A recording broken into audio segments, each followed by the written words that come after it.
Hello दोस्तों, श्री राधा कृष्ण के online portal पे आपका हार्दिक स्वागत है। मैं हूं तौफीक खान। तो दोस्तों, पिछली वीडियो में हमने प्रतिरोध की निर्भरता देखी थी। किसी चालक का प्रतिरोध किन बातों पर निर्भर करता है।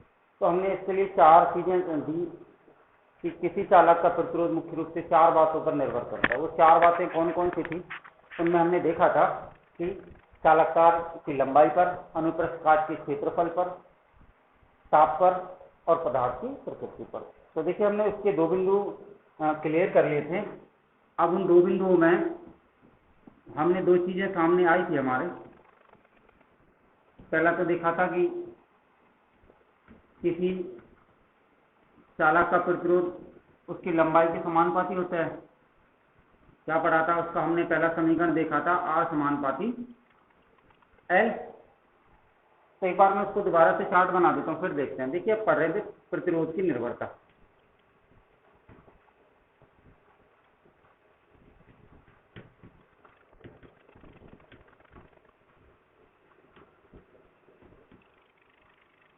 यानी किसी चालक का प्रतिरोध किन बातों पर निर्भर करता है। तो देखिए, हमने इसके लिए 4 चीजें दी हमारे पास। चालक तार की लंबाई पर,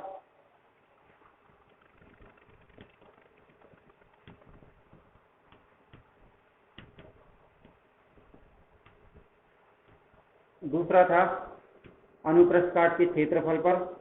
और मैं आपको बता चुका हूं कि अनुप्रस्थ काट का क्षेत्रफल का मतलब क्या होता है। अनुप्रस्थ काट का क्षेत्रफल का यदि और यदि मतलब इसकी मोटाई से। तीसरा था ताप पर, और चौथा था पदार्थ की प्रकृति पर। तो यही था हमारे पास, है ना। यानी पदार्थ किस धातु का बना हुआ है, तांबे का है, नाइट्रोम का है, सिल्वर का है, किस धातु का बना हुआ, उसकी प्रकृति कैसी है, उस पर निर्भर। तो हमने ये 2 चीजें पढ़ी थी, चालक तार की लंबाई पर, अनुप्रस्थ काट के क्षेत्रफल पर। इन दोनों को हमने पढ़ लिया था और एक बार मैं दोबारा से इनको रिपीट करना चाहता हूं। हमने देखा था कि जब किसी चालक का प्रतिरोध चालक तार की लंबाई पर भी निर्भर करता है। देखा था जैसे जैसे चालक तार की लंबाई में वृद्धि करते हैं, चालक तार का प्रतिरोध भी बढ़ता चला जाता है, और लंबाई में वृद्धि करते हैं और बढ़ता है। उसको हमने फिर इसके बावजूद कम करके देखा, तो देखा कि उसका प्रतिरोध भी कम होता है। यानी अगर हम चालक तार की लंबाई में वृद्धि करें तो प्रतिरोध का मान भी बढ़ जाता था, कम करें तो देखते थे बेसिकली वो कम नहीं हो जाता था। अतः चालक का प्रतिरोध उसकी लंबाई के संग संग चलता था, मतलब समानुपाती होता था, अनुक्रमानुपाती होता था। पहला समीकरण क्या था, पहला समीकरण था R समानुपाती L। इसको मैंने पहला समीकरण कहा था, ठीक है। फिर अनुप्रस्थ काट के क्षेत्रफल पर देखिए, हमने देखा था कि जब हम एक ही धातु का बना हुआ लेकिन उसकी लंबाई कैसी थी, समान, और भिन्न अलग अलग अनुप्रस्थ काट यानी मोटाई के जब हम तार लेते थे तो हम देखते थे कि जैसे जैसे चालक तार की मोटाई में वृद्धि करते थे, उसके अनुप्रस्थ काट के क्षेत्रफल को बढ़ाते थे, मोटाई को बढ़ाते थे, तो हम देखते थे कि इसका प्रतिरोध कम होता चला जाता था। और अगर तार की मोटाई को और अधिक किया जाता था तो देखा जाता था कि इसका प्रतिरोध और कम हो जाता था। अब तुम देख रहे हो कि जब किसी चालक तार में प्रतिरोध कम होता है तो बेसिकली धारा का मान तो बढ़ेगा। तो ये चीजें हमने देखी थी। तो देखा था लास्ट में कि किसी चालक का प्रतिरोध उसके अनुप्रस्थ काट के क्षेत्रफल पर भी निर्भर करता था। कब, जैसे जैसे हम चालक तार के अनुप्रस्थ काट की जो मोटाई थी, अनुप्रस्थ काट का क्षेत्रफल जाता है, जिसको मोटाई भी कह रहे हैं, उसमें वृद्धि करते थे तो प्रतिरोध कम हो जाता था। तो कम हो जाता था, अगर वो संग संग चलता बढ़ता तो अनुक्रमानुपाती था। लेकिन उसका उल्टा चल रहा है, जब हम चालक तार के अनुप्रस्थ काट के क्षेत्रफल में वृद्धि कर रहे हैं अर्थात उसकी मोटाई को बढ़ा रहे हैं, तो हम देख रहे हैं उसका जो प्रतिरोध है वो कम हो रहा है। कम हो रहा है तो उसका उल्टा हो रहा है, विपरीत हो रहा है। दूसरा समीकरण क्या देखा था, R व्युत्क्रमानुपाती A का उल्टा 1/A होता है। इसको मैंने समीकरण 2 कहा था। मैंने समीकरण 1 व 2 को जोड़ के हल किया था, आपको याद होगा। समीकरण 1 व 2 को हल करने पर जब इन दोनों को हमने हल किया था तो देखा था R समानुपाती L/A, ठीक है, ये था भाई L इसके, ठीक है। इसको मैंने समीकरण तीसरा कहा था। अब समीकरण 3 में हमने देखा था कि जब ये समानुपाती का चिन्ह आता है तो समानुपाती के चिन्ह को हटाया जाता है। हमने ओम के नियम में पढ़ा था कि भी समानुपाती आई, हमने समानुपाती के चिन्ह को हटाया था तो देखा था उसकी जगह हमने नियतांक लिया था, स्थिरांक लिया था, जिसको हमने R कहा था। और पढ़ा था V समानुपाती I जो होता V बराबर RI, तो R क्या था, वहां R एक नियतांक था जिसको हमने प्रतिरोध कहा था। ऐसे ही हमें यहाँ पे समानुपाती के चिन्ह को हटाना पड़ेगा और फिर लिखना पड़ेगा R बराबर K × L/2। ये अब देखिए ये जो K है ये कहाँ से आया, ये समानुपाती स्थिरांक एक नियतांक है जिसको हमने विशिष्ट प्रतिरोध या प्रतिरोधकता कहा। तो आपको यहाँ पे लिखना पड़ेगा। तो मैं आपको बता चुका हूँ पहले वीडियो में भी, लास्ट के अंतिम चरणों में जब हमने वीडियो हमारी चल रही थी तो हमने देखा था जहाँ के एक नियतांक है जिसे हमने क्या कहा था, जिसे विशिष्ट प्रतिरोध या प्रतिरोधकता कहते हैं। तो ये क्या था, विशिष्ट प्रतिरोध और प्रतिरोधकता एक ही मतलब है, ठीक है, विशिष्ट प्रतिरोध कहलाता है। अब एक अलग से प्रश्न बना सामने कि विशिष्ट प्रतिरोध या प्रतिरोधकता क्या है। तो इसके बारे में जो हमने कल यहाँ तक तो क्लियर कर लिया था पिछले वीडियो में। अब ये जो सामने नई चीज आई है विशिष्ट प्रतिरोध या प्रतिरोधकता, ये क्या है, अब इसके बारे में पढ़ेंगे। उसके बाद फिर हम इसका तीसरा बिंदु ताप और ये, क्योंकि इनमें तो समीकरण थे दोनों में, ये दोनों थ्योरेटिकल हैं, ताप पर, प्रतिरोध की ताप पर निर्भरता और पदार्थ की प्रकृति पर निर्भरता, ये दोनों थ्योरेटिकल है। इनमें हमें इतना कोई दिक्कत नहीं है, इनको बेसिकली हम लिख सकते हैं। लेकिन आपको ये बात याद रखनी है कि जब ये लंबाई पर हमने प्रतिरोध की निर्भरता देखी थी, अनुप्रस्थ काट के क्षेत्रफल, इन दोनों समीकरणों से अलग एक नया प्रश्न सामने आया है जिसे विशिष्ट प्रतिरोध या प्रतिरोधकता कहते हैं। अब ये विशिष्ट प्रतिरोध या प्रतिरोधकता क्या, इसकी परिभाषा क्या होती है, इसका मात्रक क्या होता है, उसके बारे में हम लोग पढ़ते हैं। देखिए आगे, तो इसको मैं मिटा रहा हूँ, ठीक है, यहाँ तक तो मैंने पिछले वीडियो में करवा दिया था, ये यहाँ तक। अब देखिए ये विशिष्ट प्रतिरोध क्या है। देखिए विशिष्ट प्रतिरोध या प्रतिरोधकता, इसकी परिभाषा सुन लो। अब देखिए मैं क्या काम करूं, L का मतलब लंबाई से, यदि किसी चालक तार की लंबाई 1 मीटर हो और उसका अनुप्रस्थ काट का क्षेत्रफल 1 मीटर स्क्वायर हो, ठीक है, ये जो चीज देख रहे हो, तो क्या होगा, अब उसकी परिभाषा कैसे, देखिए इसको मैं बना लेता हूं, इस चालक तार को मैंने इस तरह से, अब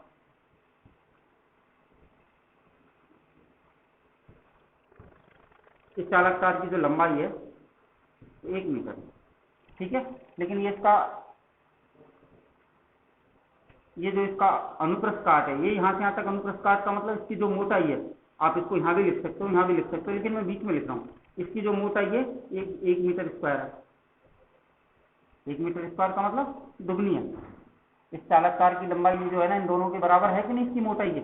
तो अब क्या काम किया जाए, यदि चालक तार की जो लंबाई है वो 1 मीटर और उसका अनुप्रस्थ काट का क्षेत्रफल 1 मीटर स्क्वायर हो, तो कैसे हल करेंगे, तो आपको लिखना पड़ेगा कि यदि इकाई लंबाई या एकांक लंबाई आप कह सकते हो, इकाई लंबाई और इकाई अनुप्रस्थ काट के क्षेत्रफल का प्रतिरोध ही विशिष्ट प्रतिरोध या प्रतिरोधकता कहलाता है। साहब ये तो इसका वर्ग मीटर में था, हाँ है तो इकाई एक ही है,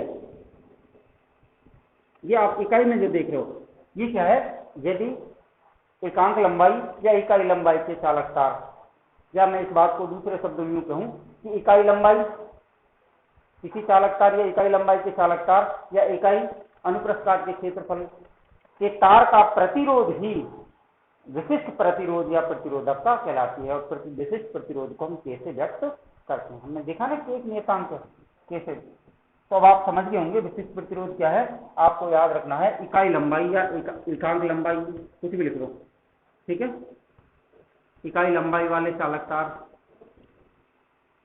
और इकाई अनुप्रस्थ काट के क्षेत्रफल के चालक तार का प्रतिरोध ही विशिष्ट प्रतिरोध कहलाता है। क्यों, देखा है,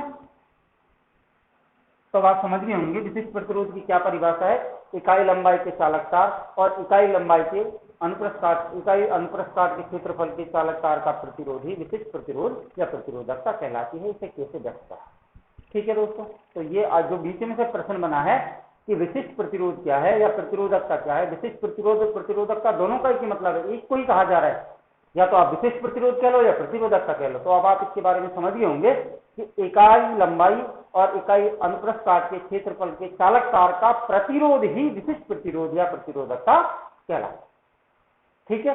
और इसको हम कैसे व्यक्त करते हैं, निरूपित करते हैं, इंगित करते हैं, प्रदर्शित करते हैं, सबका एक ही मतलब है, उसको हम कैसे इंगित करते हैं, ठीक है।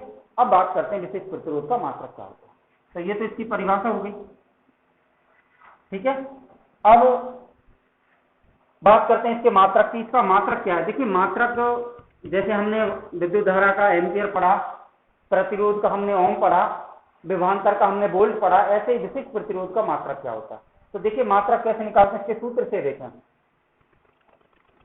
इसको आगे हल कर लेते हैं, क्योंकि विशिष्ट प्रतिरोध का तो के बराबर क्या हो जाएगा आगे, तो समीकरण क्या था, इसको मैं 4 समीकरण कह रहा हूँ। चौथा समीकरण क्या था, आर बराबर के इंटू एल अपॉन ए। इसका पक्षांतरण कर लो, के बराबर क्या हो जाएगा, आर इंटू एल अपॉन ए। ठीक है, अब इसको मैं अगर हिंदी में लिख दूं, देखिए कैसे, के का मतलब तो विशिष्ट प्रतिरोध है या प्रतिरोधकता, इसको मैं कह रहा हूं प्रतिरोधकता बराबर आर का मतलब प्रतिरोध, और प्रतिरोध का मात्रक क्या होता है, ओम। प्रतिरोध का मात्रक ओम होता है ना। लंबाई का मात्रक मीटर, लंबाई को मीटर में मापते हैं ना। अनुप्रस्थ काट का क्षेत्रफल, इसको भी मीटर में मापते हैं, लेकिन ये क्या है, मीटर स्क्वायर है। ये स्क्वायर था ना, अभी हमने पढ़ा है ना, एल बराबर ए और ये मीटर स्क्वायर। ठीक है, एक इसकी जो लंबाई थी वो 1 मीटर थी, अनुप्रस्थ काट का क्षेत्रफल 1 मीटर स्क्वायर था। तो अब देखिए इसको मीटर से इसका स्क्वायर कैंसिल हो जाएगा, 1 मीटर कर जाएगा, तो क्या बचेगा, बचेगा ओम गुणा मीटर। ठीक है, तो इसका मतलब विशिष्ट प्रतिरोध का मात्रक क्या होता है, ओम गुणा मीटर होता है। आप इसको ऐसे भी लिख सकते हो, ओम का चिन्ह ये है और एम है, या इस तरह से गुणा भी मत लगाओ, ये डॉट लगा। ठीक है, इसको आप ऐसे भी लिख सकते हो, क्योंकि ओम का चिन्ह है और एम का मतलब मीटर। ठीक है, गुणा को इस तरह लिख लो या हिंदी में लिख लो, ओम गुणा मीटर। तो अब जो हमारे पास नया बिंदु आया था वो क्या था, विशिष्ट प्रतिरोध या प्रतिरोधकता। तो आप समझ गए होंगे, इकाई लंबाई या एकांक लंबाई के चालकता तथा इकाई अनुप्रस्थ काट के क्षेत्रफल का प्रतिरोध ही विशिष्ट प्रतिरोध कहलाता है। विशिष्ट प्रतिरोध को हम कैसे व्यक्त करते हैं और उसका मात्रक ओम गुणा मीटर होता है। जब आपको कुछ याद नहीं रहे कहाँ से आया, तो आपको उसकी परिभाषा और उसका मात्रक याद है। ठीक है, तो ये बिंदु क्लियर हो गए दोनों दोस्तों। अब ये दोनों बिंदु क्लियर हो गए, चालक कार की लंबाई और अनुप्रस्थ काट का क्षेत्रफल। तीसरा बिंदु है प्रतिरोध की निर्भरता किस पर है, ताप का। इसको देखो,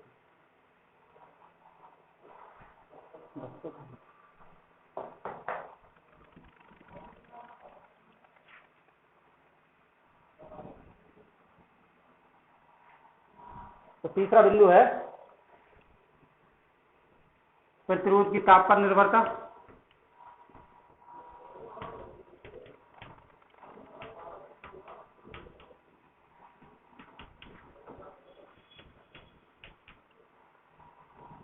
ये वाला, अब देखिए ये थ्योरेटिकल है, इसमें कोई न्यूमेरिकल नहीं है, कोई सूत्र नहीं है, कोई गणितीय रूप इसका है नहीं। तो इसको कैसे, देखिए मैं आपको समझा रहा हूँ, आपको याद रखना है ताप। देखिए ताप के बारे में हमने पढ़ा है कि ताप 3 तरह से होता है, या तो विद्युत का ताप हो, या सूर्य का प्रकाश का ताप हो, या आग से आंच लगाते हैं ना, ताप किसी पदार्थ को गर्म करते हैं, हीट जिसको कह रहे हैं। 3 रूपों में हमने ताप को देखा था। इसको हम 6ठे चैप्टर में पढ़ेंगे, कब, अपघटन अपक्रिया में। अब रासायनिक अपक्रियाओं के 4 प्रकार जो थे, संयोजन, अपघटन, विस्थापन और 2 विस्थापन। तो अपघटन जिसको वियोजन कहते हैं, इसमें हम इसको विस्तार से पढ़ेंगे। ठीक है, ताप क्या, तो ये कि ताप आपको देखिए याद रखना है, किसी चालक का प्रतिरोध ताप पर भी निर्भर करता है। कैसे करता है, हम जानते हैं कुछ धातुएं जैसे चांदी, तांबा, सोना आदि ऐसी धातु होती हैं जिनका ताप बढ़ाने पर प्रतिरोध कम हो जाता है। अब कहोगे कि साहब ताप बढ़ाने पर प्रतिरोध तो हमें अर्धचालक जो जर्मेनियम और सिलिकॉन होते हैं, देखिए कुछ धातुएं ऐसी हैं जिनका ताप बढ़ाने पर प्रतिरोध बढ़ जाता है, जैसे मैंने अभी बता रहा था सोना, चांदी और तांबा। कुछ धातुएं ऐसी है जिनका ताप बढ़ाने पर प्रतिरोध अल्प परिवर्तित होता है। कुछ धातुएं ऐसी हैं जिनका ताप बढ़ाने पर एक निश्चित ताप पर उनका प्रतिरोध शून्य हो जाता है। तो ये 3 तरह की धातु हम देखेंगे। तो देखिए सबसे पहले क्या लिखना, आपको लिखना है, दोबारा सुन लीजिए, हम पढ़ रहे हैं प्रतिरोध की ताप पर निर्भरता। दोबारा सुन लीजिए, हम जानते हैं कि किसी चालक का प्रतिरोध ताप पर भी निर्भर करता है। कैसे करता है, कुछ धातुएं जैसे चांदी, तांबा, सोना ऐसी धातुएं हैं जिनका ताप बढ़ाने पर प्रतिरोध बढ़ जाता है। मैं पहले घटाना बोला था, सॉरी, ताप बढ़ाने पर प्रतिरोध बढ़ जाता है।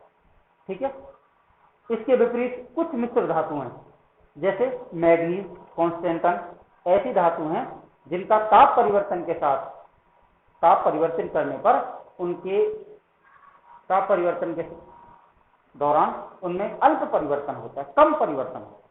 इसके विपरीत कुछ धातुएं ऐसी हैं जिनका ताप बढ़ाने पर प्रतिरोध कम हो जाता है। अब देखिए जिन धातुओं का ताप बढ़ाने पर प्रतिरोध कम हो जाता है, अब ऐसी धातुएं अर्धचालक का काम करती हैं। वो कैसे काम करती हैं? देखिए, हमने देखा इस ताप बढ़ाने पर तो उनका प्रतिरोध कम हो जाता है। जब प्रतिरोध कम होगा तो फिर वो उनमें धारा अधिक मान की रहेगी। और कुछ इसके विपरीत क्या काम करें, यदि हम इनके ताप को कम कर दें तो उनका प्रतिरोध बढ़ जाएगा, प्रतिरोध बढ़ जाएगा तो फिर तुम्हें पता है धारा का मान कम होगा। अब ये धातुएं अधिक ताप पर तो चालक की भांति और कम ताप पर कुचालक की भांति व्यवहार करती हैं। ऐसी धातुओं को अर्धचालक, ऐसे धातु अर्धचालक की श्रेणी में आते हैं, जैसे जर्मेनियम और सिलिकॉन। ठीक है, ये बात भी आपको याद रखनी। फिर आगे क्या लिखोगे? इसके पश्चात कुछ धातुएं ऐसी हैं जिनका ताप बढ़ाने पर प्रतिरोध एक निश्चित ताप पर नगण्य हो जाता है, शून्य हो जाता है, जैसे पारा। अब देखिए, पारा जो है एक ऐसी धातु है जिसका ताप 4.2 केल्विन ताप पर इसका जो प्रतिरोध है R बराबर कितना हो जाता है? प्रतिरोध इसका शून्य हो जाता है, नगण्य हो जाता है। जब प्रतिरोध 0 है तो धारा उच्च मान की रहेगी। ऐसी धातुओं को अतिचालक है। तो हमारे पास 3 धातु निकल के आई, चालक, कुचालक और अर्धचालक। मैं एक बार दोबारा बता रहा हूं, आप दोबारा सुन लीजिए। हम क्या पढ़ रहे हैं? तीसरा बिंदु, प्रतिरोध की ताप पर निर्भरता। आपको लिखना है किसी चालक का प्रतिरोध ताप पर भी निर्भर करता है। फिर आगे क्या लिखोगे? हम जानते हैं कुछ धातुओं जैसे चांदी, तांबा, सोना आदि धातुओं का प्रतिरोध ताप बढ़ाने पर बढ़ जाता है। फिर आगे क्या लिखोगे? इसके विपरीत कुछ मिश्र धातुएं जैसे मैग्नीज, कॉन्स्टेंटन आदि धातुओं के ताप परिवर्तन पर उनमें अल्प परिवर्तन होता है। तो इस लाइन को छोड़ के नीचे से क्या लिखोगे? परंतु कुछ धातुएं ऐसी होती हैं जिनका ताप बढ़ाने पर प्रतिरोध कम हो जाता है। ऐसी धातुओं को अर्धचालक कहा जाता है। अब इनको अर्धचालक क्यों कहा जा रहा है? क्योंकि ये आधे में काम करती हैं। वो कैसे? जब इन धातुओं का हम क्या काम करें? ताप बढ़ाएं तो प्रतिरोध कम होगा, प्रतिरोध कम होगा तो धारा अधिक मान की रहेगी। तो अधिक ताप पर तो ये चालक की तरह व्यवहार कर रहे हैं। हम क्या काम करें? इन धातुओं का प्रतिरोध, इन धातुओं का ताप कम कर दें। ताप कम कर देंगे तो इनका प्रतिरोध बढ़ जाएगा। जब प्रतिरोध बढ़ जाएगा तो धारा कम हो जाएगी। अब ये कुचालक की तरह व्यवहार करते हैं। ऐसी धातुओं को अर्धचालकों की श्रेणी में रखा जाता है, अर्धचालक कहलाते हैं। जो अधिक ताप पर तो चालक की भांति, कम ताप पर कुचालक की भांति व्यवहार करते हैं, इन्हें अर्धचालक कहा जाता है। जैसे उदाहरण के लिए जर्मेनियम और सिलिकॉन। ये बात लिख देंगे। तो इसके आगे क्या लिखोगे? इसके विपरीत कुछ धातुएं ऐसी होती हैं जिनका ताप बढ़ाने पर या एक निश्चित ताप पर उनका प्रतिरोध शून्य हो जाता है, नगण्य हो जाता है, शून्य हो जाता है। ऐसे अब जब शून्य प्रतिरोध होगा तो धारा उच्च मान की रहेगी। ऐसी धातुओं को अतिचालक कहा जाता है। उदाहरण के लिए पारा एक ऐसी धातु है जिसका एक निश्चित ताप जो कितना है 4.2 केल्विन ताप पर उसका प्रतिरोध 0 हो जाता है, नगण्य हो जाता है। ठीक है, ऐसी धातुओं को फिर अतिचालक की श्रेणी में रखा। तो बात क्लियर हो गई ताप पर निर्भर। कोई कंफ्यूजन हो तो आप कमेंट करके मुझे पूछ सकते हो। ये समझ में है ना ताप पर? तो इसमें से 3 परिभाषा निकल के आई। चालक क्या होते हैं, कुचालक क्या होते हैं, और चालक, कुचालक और अर्धचालक। तो अर्धचालक के बारे में आपको पता लगा। कुचालक कौन है? जिनका ताप बढ़ाने पर प्रतिरोध अधिक हो जाता है, बढ़ जाता है, तो वो फिर तुम्हें पता है कुचालक की भांति व्यवहार करेंगे। कुछ धातुएं ऐसी थी जिनके एक निश्चित ताप पर प्रतिरोध नगण्य हो जाता था, कम हो जाता है, शून्य हो जाता है, अतिचालक। ठीक है, तो चालक, कुचालक और अर्धचालक इन तीनों की कुचालक कह लो, ठीक है, और अतिचालक कह लो, चालक कह लो, एक ही मतलब है। कुचालक तो बिल्कुल धारा का चालन नहीं करता। अर्धचालक जो अधिक ताप पर तो चालक की भांति, कम ताप पर कुचालक की भांति व्यवहार करते हैं। जैसे कौन कौन है? जर्मेनियम और सिलिकॉन। तो ठीक है, ये ताप पर निर्भरता आपको समझ में आई। अब चौथा बिंदु देखिए, इसका लास्ट है पदार्थ की प्रकृति का। ये थ्योरेटिकली लिखना है आपको, है ना। और ये बात ध्यान रखनी है, ऑब्जेक्टिव का आइटम प्रश्न है। देखिए, तारा किस ताप पर प्रतिरोध, तारा का किस ताप पर, पारा जो है, पारा जो धातु है, इसका प्रतिरोध किस ताप पर नगण्य हो जाता है, शून्य हो जाता है। आपको लिखना है 4.2 केल्विन ताप पर इसका प्रतिरोध नगण्य हो जाता है, शून्य हो जाता है। ठीक है, तो ऑब्जेक्टिव टाइपों में भी ऐसा पूछ सकते हैं कि आपको याद रखना है पारा ऐसी धातु है जिसका एक निश्चित ताप जो कितना है 4.2 केल्विन ताप पर इसका प्रतिरोध नगण्य हो जाता है, शून्य हो जाता है। ठीक है, तो अब 3 परिभाषा निकल के इसके सामने। ठीक है, और मैंने जो जैसे मैंने लेक्चर दिया थ्योरेटिकल बोला है, ऐसे ही आपको उसमें लिखना है, नोट्स भी ऐसे ही बनाना। चौथा बिंदु है पदार्थ की प्रकृति पर।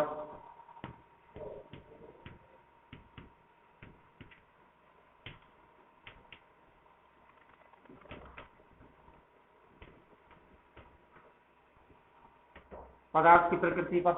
अब पदार्थ की प्रकृति का मतलब आप जानते हो कि वो जो चालक तार है वो किस धातु का बना हुआ है, उसकी प्रकृति कैसी है। वो नाइक्रोम का बना हुआ है, टंगस्टन का बना हुआ है, या तांबे का बना हुआ है, या सिल्वर का बना हुआ है, किस धातु का बना हुआ है, उसकी प्रकृति कैसी है।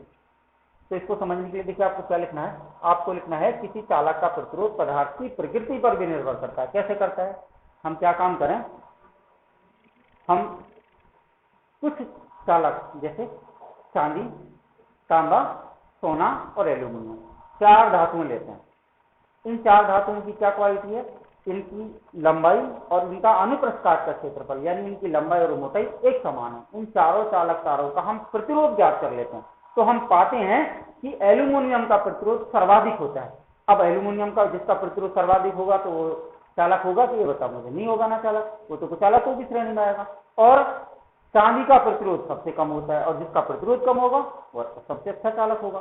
तो इससे स्पष्ट हो गया कि चांदी धातु तो सर्वाधिक चालक होती है और एल्यूमिनियम इन सब में सबसे अधिक, सबसे कम जो है चालक का कार्य करती है, अर्थात कुचालक होती है। कैसे लिखना है एक बार दोबारा सुन लो। आपको लिखना है, हम जानते हैं कि किसी चालक का प्रतिरोध पदार्थ की प्रकृति पर भी निर्भर करता है। कैसे करता है, इसको समझने के लिए हमने क्या काम किया है, चांदी, तांबा, सोना, एल्यूमिनियम 4 धातुएं ली हैं। इनकी लंबाई और इनका अनुप्रस्थ काट का क्षेत्रफल यानी इनकी मोटाई और लंबाई एक समान है। हम इन चारों तारों का प्रतिरोध ज्ञात करते हैं तो हम देखते हैं कि एल्यूमिनियम जो धातु है, एल्यूमिनियम जो धातु है उसका प्रतिरोध सर्वाधिक होता है, सबसे अधिक। इसका जो प्रतिरोध है ये सर्वाधिक होता है, आर का मतलब प्रतिरोध है।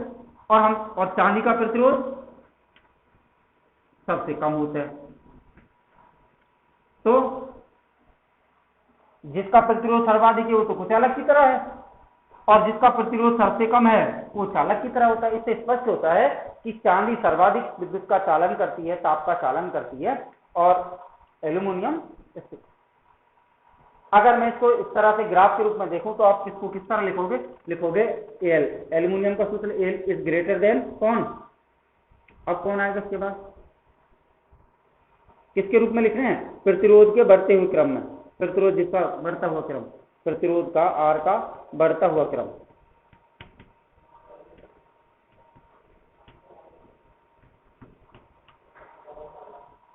प्रतिरोध का बढ़ता क्रम में अगर इसको हम व्यक्त करना चाहते तो किस तरह से लिख लेना, एल्यूमिनियम हिंदी में लिख लेना आप, एल्यूमिनियम इज ग्रेटर देन, अब देखिए आप हिंदी में लिख लेते हैं, एल्यूमिनियम